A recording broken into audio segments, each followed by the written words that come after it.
Shake it, baby.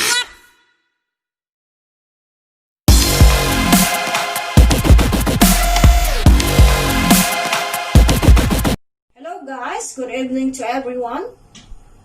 1 week already that I didn't upload video, so now just watch us to cook. We will cook today chicken curry with the coconut milk, and here already the pan. So we will put first the oil, of course, for cooking. This. And we'll follow by the ginger.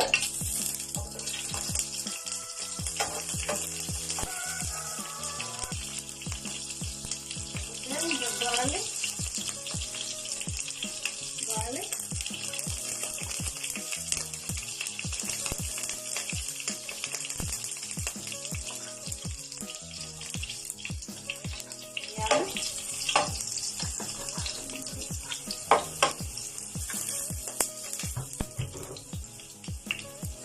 Then the white onion.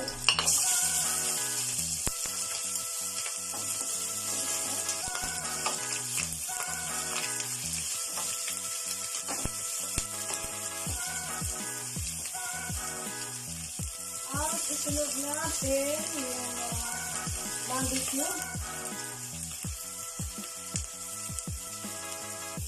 Yung barbecue. Ito, halo natin.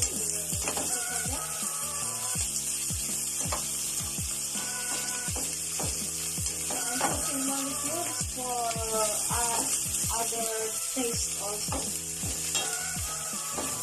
This is optional. And now we'll put the chicken.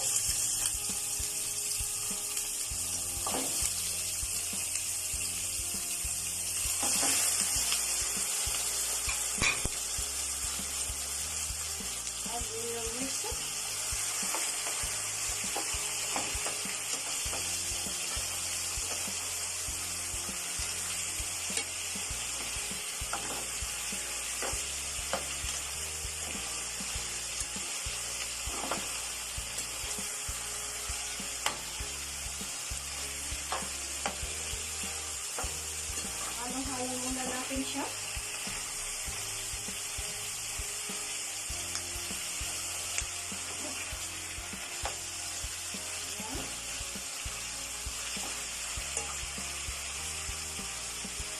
Sampot siya muna natin siya ng kaunti.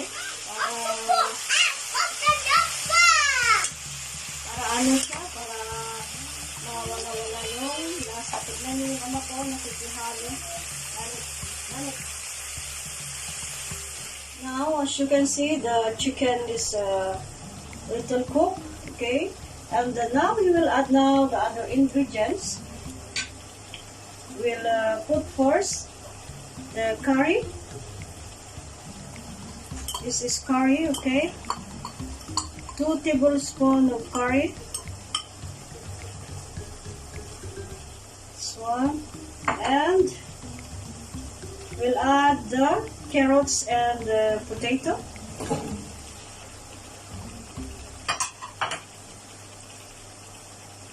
And we'll add now also the coconut.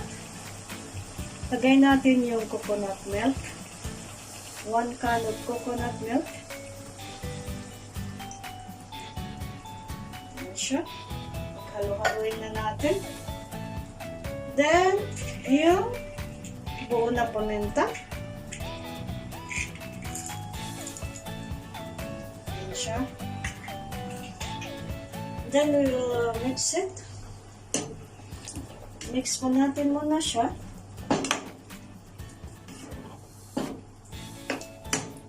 ang sarap. Tignan. Ayan. Para may mix yung coconut milk and the curry. Ayan siya. Mamaya na natin isunod yung lechon tsaka ibang ingredients, salt, ganon. So we will cook it again for how many minutes? Maybe 5 minutes, okay? And we will followed by the other ingredients. So just follow us, okay guys? So that you can see the finished product of this one. This is so delicious, and the smell is so tasty and delicious, okay? Now guys, I can smell now the smell of the chicken curry with the coconut milk. We will add now the last ingredients of this one, okay? We'll add green pepper. This one. And we'll mix it.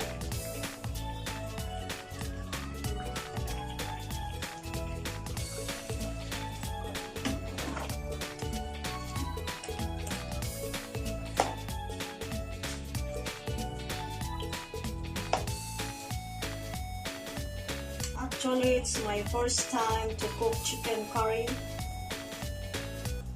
in my life, because before I'm not eating curry, but I have my son and my husband.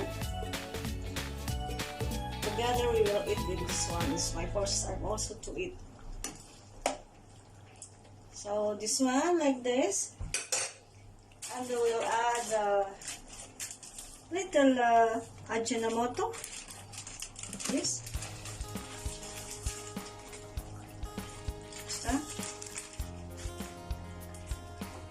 And salt. Salt for me because I cannot find in the grocery here the patis or fish sauce, so we will use it salt.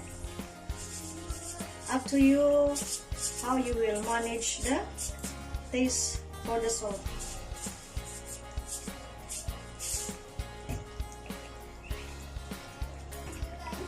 And we'll mix it. You want this one? You want this one? Okay, man, later. Sorry, I will play with you later, okay? Ayan. Mix na siya. And we will cook 1 minute or 2 minutes for this green pepper. Okay, we will cover it again and we'll cook. Now guys, here's now the outcome of our chicken curry with the coconut milk.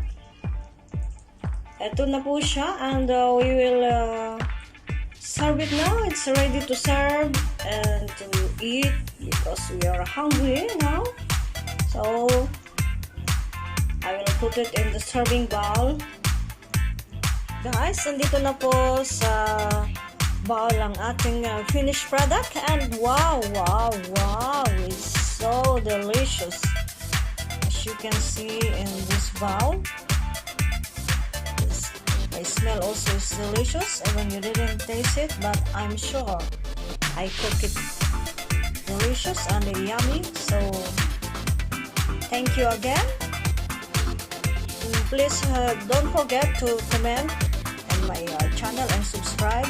For those who didn't subscribe yet my channel, please subscribe and you'll follow and press notification so that you can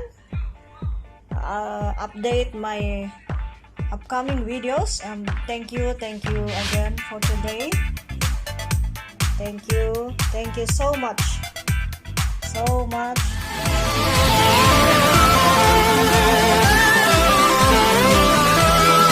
On the day